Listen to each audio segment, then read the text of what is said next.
Well, here is a simple way to create a recording using Zencastr with a interview subject that may not be familiar with the Zencastr program. So this is how I do it. So this may be helpful for you as you get started with your interview subjects to make it as least confusing for them as possible to try to have them connect with a new platform.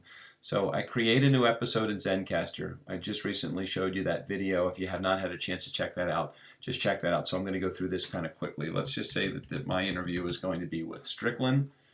I've created the interview, and it's going to flip me over to the actual recording screen that's over here. I make sure that I select, as we instructed before, the Yeti microphone or whatever professional microphone input and output that you're using for your headphones. Save those settings, and those will all be confirmed over here on the left hand side. It won't be the system default, but it will say exactly the microphone that you're using. I take this little button right here and I click invite. I'm just going to copy that into my clipboard, and then on Skype I'm going to, before I do anything with Zencastr and connect with Strickland, I'm going to connect with him over on Skype. So I'm going to make the connection happen, then I'm going to ask him just quite simply through Skype, which is a fairly easy platform to use. If you're familiar with that, then you can use this as your process. I'm just going to put into the chat box at the bottom of Skype exactly the link that he's going to connect with over on Zencastr.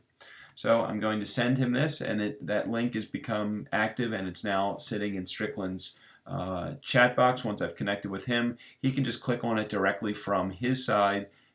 When he does that, his name is going to appear over here.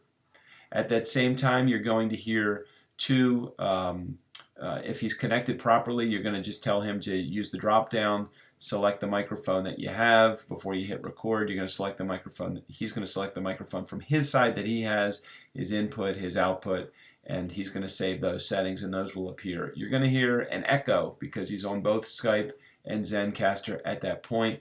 You can just disconnect from Skype at that point, your Skype call, and then that will remain that you guys are just over there at Zencastr connected, both audio and headphones and microphone itself. It's not video over on Zencastr, it's just audio. So that is just a little quick summary of how to use Skype and Zencastr simultaneously to help instruct your interview subject through. You can do the same thing on the phone, but you won't be able to send them the link through the phone. So just wanted to give you that information, so in case you wanted a little workaround on how to introduce Zencastr to a potential interview subject, that's exactly where that you can do that. Hopefully that